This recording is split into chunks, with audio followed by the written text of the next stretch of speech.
fuel prices.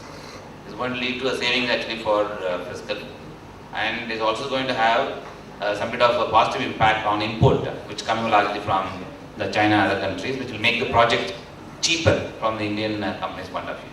I think my take is actually on the rupee is more of appreciating bias rather than depreciating bias.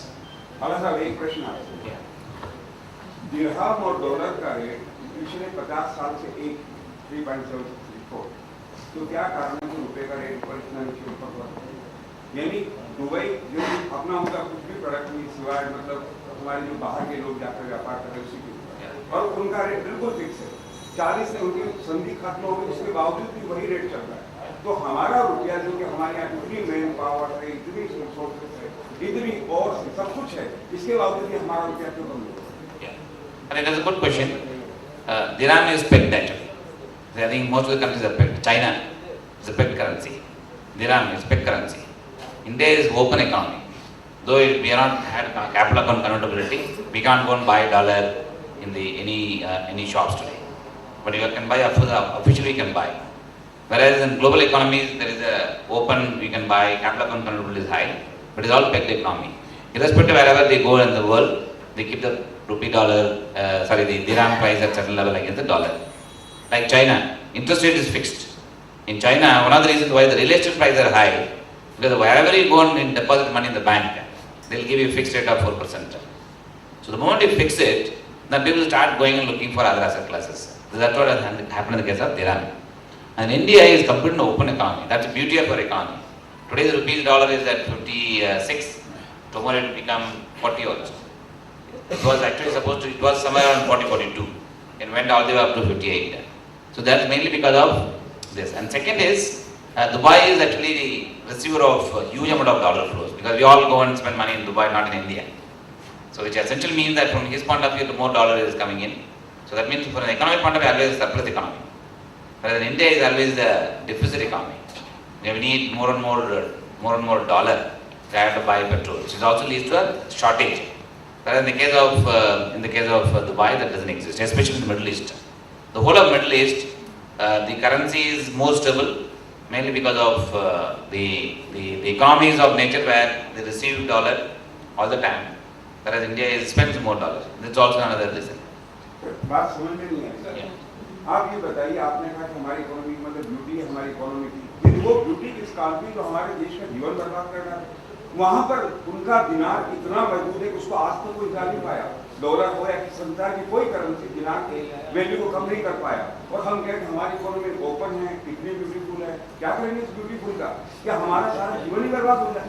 यानी कभी इसको ठीक करने की जरूरत है। इस बारे में आपके विचार है? अपना बात ऑयल में ही है ना, ऑयल का प्रश्न ही नहीं। दुबई के पास कौन सा ऑयल है? दुबई के पास ऑयल नहीं है। ये जो हाँ जी, संजय जी ने जो पूछा उसमें मुझे दो बात कही, इन्होंने जो कहा बिल्कुल सही है कि गोल्ड और क्रूड के इंपोर्ट को जब तक हम कंट्रोल नहीं करेंगे तब तक हमारी परिस्थिति बहुत ख़राब रहने वाली है। और ये क्लियर कट पॉलिटिकल एक्शन है जो पॉलिटिशियंस को, गवर्नमेंट ऑफ द डे को करना चाहिए। लेकिन कई आज एक्सपर्ट बता रहे थे मुझे कि डॉलर का और रुपी डॉलर रेट का और सेंसेक्स का क्या कोरिलेशन है। तो 44 रुपये से आप अभी तक देख लें, दोनों एक साथ चल रहे हैं। वो इसीलिए है कि हमारा सेंसेक्स जो है वो डिपेंड कर रहा है बाहर के पैसे पर।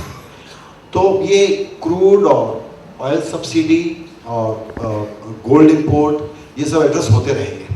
बड़ा सिंपल सा छोटा सा सुझाव है जो बहुत समय से सरकार के विचाराधीन है।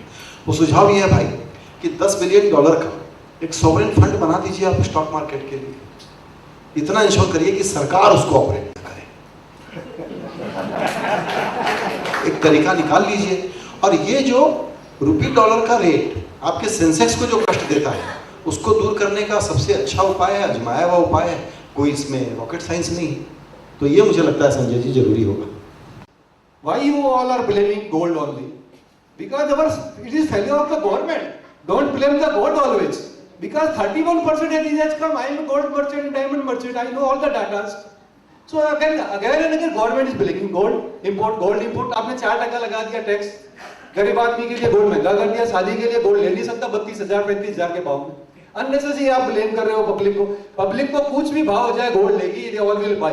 So it is my humble request you, when you go on the public places like this, don't blame always कि because of God did हम, because of failure of government, because of not GDP growth, because of production is not rising, because of export is not rising. Whereas you compare last year data 185 billion whatever of the deficit is there. But even though in last 4 months your import is increased down less, but export is down more. Physical deficit is increasing percentage wise compared to last year this year. So it is my request, only because of gold reserves happening, there are so many other factors also there. So you keep in mind only 31% gold imported in last 4 months. So then again you all are getting because of gold. Then आप oil का भी कम कीजिए ना sir. अगर 31% कम नहीं होता था ना तो रुपये डॉलर वुड हैव बीन 65. अब ऐसा देख लीजिए, अगर कम नहीं होता ना तो रुपये dollar would have been 65. How it can be like that? Singapore में ट्रेड होता है 70 रुपीस में.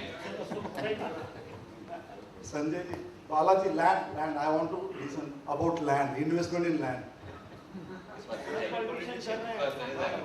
I think we will pass on this question as the time is running out, and we appreciate for all of you participating in asking a question. I think we must thank both the speakers. किशोर जी, आपका समय आपका हम बहुत आभारी हैं मुगलिया जी आपके, आज really बहुत अच्छा मार्गदर्शन सबको मिला है, बहुत सी जिज्ञासाओं को आपने विराम दिया। बाला सुब्रमण्यम जी बहुत बहुत आभार आपका, व्यस्त समय में से आप पधारे हमारे बीच में।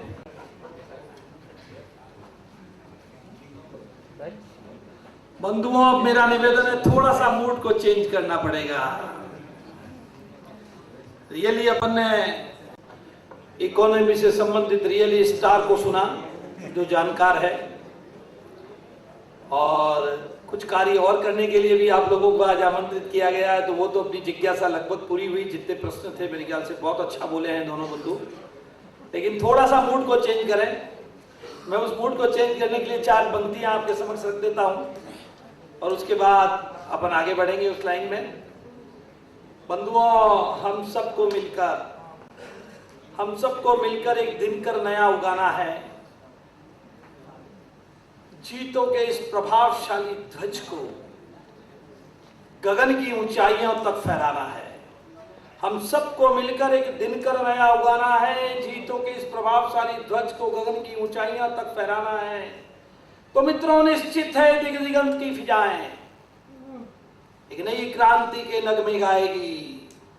तो मित्रों, निश्चित है दिग दिगंत की फिजाएं एक नई क्रांति के नगमे गाएंगे, और आपका दिया ये आज का योगदान जो मैं आपसे अपेक्षित हूं, अभी आपका दिया ये आज का योगदान एक नया स्वर्णिम इतिहास रचाएगा, एक नया स्वर्णिम इतिहास रचाएगा। तो अब आप लोगों से आह्वान है, और इस आह्वान की कड़ी में मैं समझता हूं धीरज जी कोठारी द्वय, संजय जी डांगी, इन्होंने इस क्वीन नेकलेस के परिवार को बढ़ाने के लिए अथक परिश्रम किया है, बहुत मेहनत की है। मुझे मालूम है कि मैं जब देश के कोने में जाता था तो सबसे पहले हम ये लिस्ट बनाते थे मीटिंग करने से पहले कि यहाँ पर कौन कौन से बड़े उद्योगपति है, कौन कौन से समर्थ लोग हैं जिनको हम इस मुख्य धारा से जोड़ सकते हैं, क्योंकि आपका लिया हुआ ये पूरा पैसा कंप्लीट कॉर्पस फंड है, हम उसे खर्च नहीं करते हैं। सदियों तक के लिए जैनों के समक्ष जो समस्या आएगी उनसे कैसे निपटेंगे, इस जैन समाज को कैसे ऊंचा लाएंगे, उसके लिए काम ले रहे हैं। हम आपके पैसे को खर्च नहीं कर रहे हैं। ये ऐसी अनूठी संस्था है जो आपके लिए हुए इस पैसे को और आपके लिए हुए इस योगदान के माध्यम से लगातार सदियों तक के लिए कार्य करेगी। तो ऐसा अनुपम कार्य, ऐसा अलौकिक कार्य, ऐसा अद्वितीय कार्य और ऐसा प्रीतम कार्य के लिए आमंत्रित है सज्जनों, सब लोग सहयोग करें इस जीतो परिवार को बढ़ाने में। और आज इनकी मेहनत से, हमारी टीम की मेहनत, जिनसे मैं कह चुका हूं, कुछ हमारे बंधुओं ने सहज स्वेच्छा से, सहजता से सहमति दी है। मैं जब देश में भी जाता था तो रियली यही होता था, लेकिन आज का दिन रियली धन्यवाद आपको, आपकी टीम को कि ये पहला दिन है। हमेशा जब गया तो मैं कम से कम 45 मिनट बोलता था, तब एक ऊर्जा का जन्म होता था, और फिर लोग इस तरीके से अंगुलियां खड़ी करते थे, मुझे मेंबर बनना है, मुझे बनाइए, और हमारे कुछ बंधु कोशिश में लगते थे और कार्य होते थे। लेकिन आज का दिन आप याद करेंगे निश्चित रूप से एक पहला दिन है।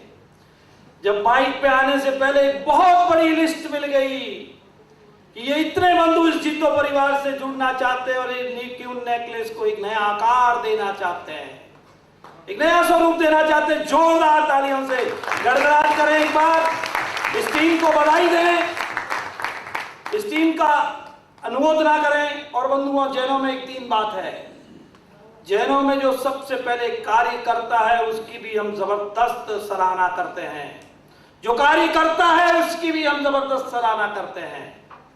और इन कार्य करने वाले और कर्तों के बीच में जो अनुमोदना करते हैं उनकी भी हम जबरदस्त सराहना करते हैं। तो आज आप लोग जैसे जैसे मैं नाम पुकारूंगा, अनुमोदना करने वालों की आपकी भी सराहना होनी चाहिए। आपको कमजोर नहीं रहना है, तालियों की कंजूसी नहीं करना है। और अगर इस जीतो परिवार को यशस्वी बनाने के लिए जिन जिन बंधुओं का नाम पुकारता हूं, उनका नाम पुकारने के साथ एक बार जोरदार तालियों की गर्जना आपको करते रहना है। अब मैं सबसे पहले इस जीतो परिवार के एफसीपी मंडल में अपना नाम जोड़ने के लिए जिन्होंने बहुत सहजता से नाम लिया है, मान लीजिए डांगी साहब ने, धीरज जी कोठारी जी ने, जैसे ही या हमारे और अन्य बंधुओं ने, या सोलंकी जी है, प्रवीण जैन है, बहुत से बंधु है जिन्होंने मेहनत की होगी, सबका नाम मैं नहीं लूंगा, लेकिन उनके कहने पर जिन नए बंधुओं ने सहमति दी है उनका मैं एक एक का नाम पुकारता हूं। एफसीपी बंधु जो फाउंडर चीफ पैटर्न के लिए जिन्होंने 11 लाख की बहुत बड़ी राशि कहूंगा मैं, सहजता से अगर 11 लाख देने के लिए हाँ भरना है तो बहुत बड़ी बात है। और पहले वाला मैटर भी नहीं कि पार्ट में दे सकते हैं, अब तो संपूर्ण 11 लाख आपको पहले जीतों में जमा कराना है, चेक जमा होता है, फिर बोर्ड में नाम जाता है, उसकी सहमति मिलती है। तो अपने आप में ये पहले से बहुत बड़ा काम है। तो बंधुओं, मैं इस कड़ी के अंदर सब चाहता हूं हमारे जीतों के इस परिवार में शामिल होने के लिए जिन्होंने अपना नाम की सहमति दी है, मिस्टर अजय शाह, कृपया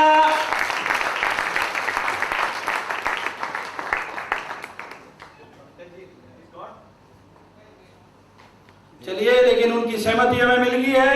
कई बार जो कहते हैं ना कि बहुत प्रतिभावान लोग होते हैं, उनके जाने के बाद में भी उनकी गद्दी पूजी जाती है। तो निश्चित रूप से इस नाम को हम तालियों की गड़गड़ाहट के साथ स्वीकार्यता दें। हमें स्वीकार हुआ, बजाएं ताली जोरदार इनके नाम को। अब मैं इसी कड़ी के अंदर उन्होंने जिन्होंने सहमति दी है, अच्छा, जिनका फाउंडर चीफ पैटर्न के लिए मैं नाम पुकारता हूं, कृपया वो मंच पे आएंगे। और हमारे जीतों में देखिए ये हिंदुस्तान का एक इकलौता संगठन है, आपको बहुत खुशी होगी कि जिसके एक भी मंच पे इसका कोई भी कार्यकर्ता और नेतृत्व सम्मान ग्रहण नहीं करता है, माला नहीं पहनता है, मोमेंटो नहीं लेता। ये देश की, हिंदुस्तान की धरती का पहला उदाहरण है। आज तक संस्थाओं में आधा घंटा 1 घंटा तो माल्यार्पण में चला जाता है, लेकिन हम जो हमें सहयोग देने के लिए प्रथम बार हमारे साथ शामिल होते हैं, जो दान देने के लिए आगे आते हैं, हम उनका सम्मान करते हैं। ये हमारी परंपरा है। तो इस परंपरा में जो नाम पुकारना चाहता हूं, मिस्टर ललित जैन मंच पे आए कृपया, जिन्होंने एफसीपी के लिए अपने नाम दिए। चलिए, इनमें से कोई व्यक्ति बंधु मौजूद नहीं है, लेकिन मैं उनका नाम पुकारता हूं, फिर तो एक लंबी ताली बजेगी, क्योंकि 5 नाम एक साथ आएंगे, 7 नाम एक साथ आएंगे, तो फिर तो थकान सब दूर हो जानी चाहिए कि इतने लोगों ने एक साथ 11 लाख के लिए एफसीपी बनने के लिए सहमति दी है। ये तो अद्भुत हुआ है। मैं समझता हूँ यार, कमाल की महारत हासिल है संजय जी कि व्यक्ति मौजूद नहीं है सभा में और उससे आप 11 लाख का कमिटमेंट ले लेते हो। ये कॉर्पोरेट ताकत का अद्भुत कमाल आपने देखा है। ये मेरा पहला मंच है जिसमें इस टाइप की काबिलियत को देख रहा हूं। मैं नाम पुकार रहा हूं, 7 नाम जब साथ में हो जाए तब लंबी नारी बजाएंगे। मिस्टर ललित जैन जो सीईओ है कुमार बिल्डर्स के, नंबर 2 में श्री सतीश गुप्ता है जो बिल्डर और डेवलपर हैं, और श्री राजेंद्र जी मेहता है जो मेहता कंस्ट्रक्शंस कंपनी के मालिक है, और मिस्टर दुल्लराज जैन है जो finance for diamond industry export in currency derivatives में काम उनका व्यापार है। उसी के बाद में उसी श्रृंखला में मिस्टर रविंद्र जी कास्टिया है जो senior president of Aditya Birla group है। उसी श्रृंखला में मिस्टर बालू जी बाफना है जो ऑनर्स ऑफ बाफना एयरलाइंस के हैं, और मिस्टर अजय जी शाह जिनका नाम मैं पुकार चुका हूं। इस प्रकार से 7 बंधुओं ने, और अब एक बात करें, नहीं 7 बंधुओं में, और अगर कोई बंधु और इस परिवार में शामिल होना चाहे, एफसीपी बनना चाहे, अपने आसपास में सामर्थ्य और व्यक्तित्व और प्रतिभा को और लक्ष्मी के पति को आप देख लेवें, और अगर कोई बंधु और बनने की सामर्थ्य तो उनका नाम भी इनके साथ के बाद आना चाहिए। अब बंधुओं है बारी आपकी, अनुमोदना करें इन 7 नामों की जोरदार तालियों की गड़गड़ाहट से।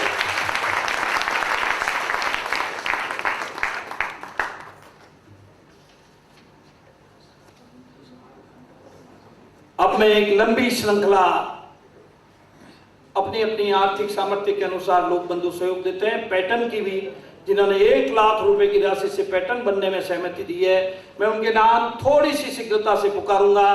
कृपया सभी बंधु मंच पे आए और हमारे मंचासीन जो बंधु हैं उन्हें माल्या साल देकर के उनका अभिनंदन करेंगे।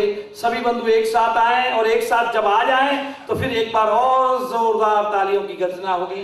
मैं नाम पुकारता हूं उसी सिलसिला में मिस्टर मनीष जैन। मनीष जैन कृपया मंच पे आए। Mister Mahendra Dokalia manufacturer and supplier of sweets, कृपया वो भी मंच पे आए। मिस्टर रूपचंद जी दुग्गा, कृपया वो भी मंच पे आए। हमारे सब सम्माननीय मेंबर बन रहे हैं, कृपया मंच पे आए। Mister Narendra ji Chhaje, Shri Deepak ji Duggar, mister Saket S Jain, mister Amritlal ji Jain, mister N K Bafna, mister Hitesh Jain, mister Harsh Dadda, mister Kamlesh Jain, mister Piyush Shah, mister Sandeep Shah, mister Pankaj Jain, mister CK Koshal, mister Girish Jain, mister Rajnish ji Jain, mister CL Chauhan जो डॉक्टर साहब हैं, सीएल चौहान, डॉक्टर भरत शाह। अरे साहब, इनका नाम तो बड़ा सम्मान और रेस्पेक्ट के साथ देना चाहूंगा। डॉक्टर साहब मौजूद है यहाँ पर, जिन्हें मैं स्वयं जानता हूं। अद्भुत सेवाएं जीतो के इस कंसेप्ट के प्रति है। इसी श्रृंखला में मिस्टर शंकर लाल जी पोरवाल,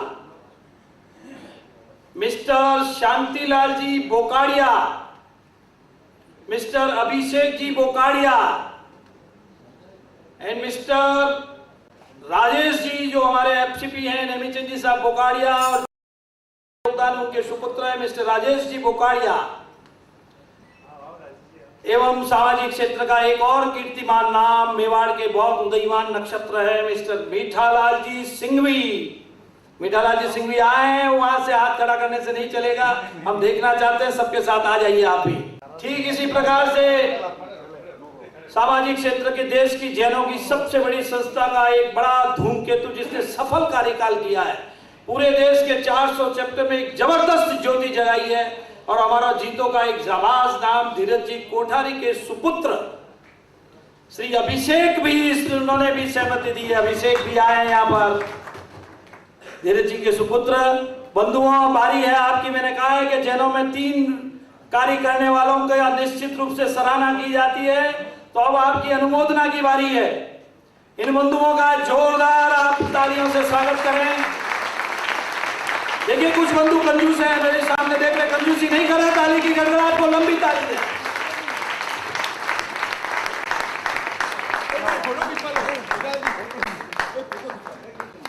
बहुत अलौकिक क्षण है, रियली बहुत विश्रमित करने वाला क्षण है। मैं स्वयं नहीं भूल पाऊंगा कि पहले से इतने लोगों ने सहमति दी है। मतलब ये समझिए कि जीतो कंसेप्ट अब अपराजय हो चुका है।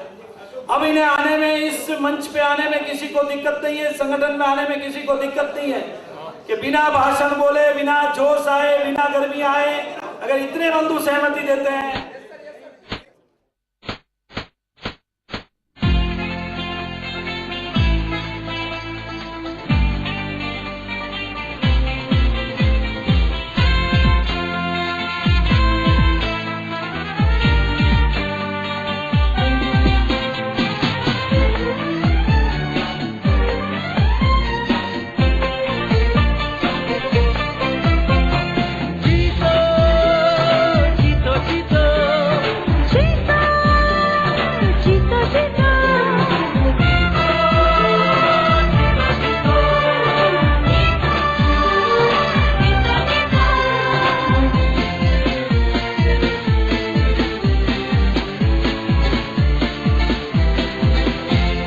कितना प्यारा नाम है जीतो, मीठा मीठा नाम है जीतो, छोटा सा नाम है जीतो, सबसे अच्छा नाम। इस अभिनंदना का जरूर लेना चाहिए, लेकिन वो भी नहीं लेते तो और धन्यवाद है। बंधुओं, 2 पंक्तियां हैं कि जिनके महलों में हजारों रंग के फानूस थे, जिनके महलों में हजारों रंग के फानूस थे, झाड़ उनकी कब्र पर और निशा कुछ भी नहीं। अगर जो लक्ष्मी अपने पास है, अगर समय पर देने का भाव है तो बंधुओं निश्चित रूप से वो वरदान बनती है। लेकिन अगर उस समय का मौका चूक जाते हैं तो जो आपके पास रह जाती है वो उसके लक्ष्मी की अभिनंदना नहीं है। जो आपने दी है वही आपकी सच्चे अर्थों में लक्ष्मी है, क्योंकि किस समय समय का बुलावा आने से आप दुनिया से चले जाएंगे। तो मेरा ये आह्वान है कि इसमें मेरे ख्याल से ये एक मंच ऐसा है, जो बहुत कम मंच ऐसे रहे हैं कि जिसमें से या तो मेंबर हैं या जो मेंबर नहीं है वो मेंबर बन गए हैं। अगर कुछ बंधु अगर इसमें ऐसे है हो कि जो मेंबर नहीं बने हो, तो मेरा उनसे अनुरोध है कि कृपया इस मंच को सुशोभित करें और जीसो परिवार में सम्मिलित हो। अब आगे का कार्यक्रम कोठारी जी आपने। Thank you all of you to come here and grace the occasion. I must say specifically to Shri Motilal ji, Shri Santilal ji, all the chairmen of various chapters, secretaries in the Queen's Necklace chapter, they have all put in a hard work. Mr. Gautam Lunkar. एक request है। Okay, there is one request from Rakesh. अभी परसों जो Gwalior time की meeting हुई थी, उसमें Gwalior time में प्रपोज किया गया था कि श्रवण आरोग्य में कुछ न कुछ देना चाहिए।